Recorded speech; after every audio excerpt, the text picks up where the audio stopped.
সবাইকে নমস্কার।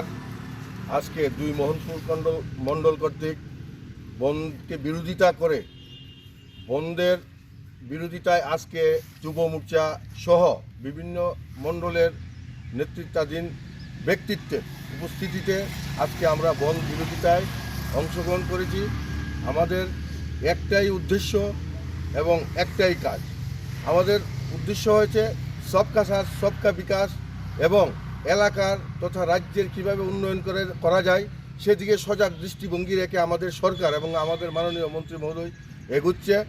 আর এটারই কুচক্র হিসাবে এটারই তাদের মন মানসিকতা যাতে মানুষের থেকে দূরে সরা যায়, মানুষকে কিভাবে লাঞ্ছিত করা যায়, মানুষকে কিভাবে বঞ্চিত করা যায় সেদিকে তারা লক্ষ্য রেখে বামফ্রন্ট আজকে সারাদিনের বন্ধ রেখেছে।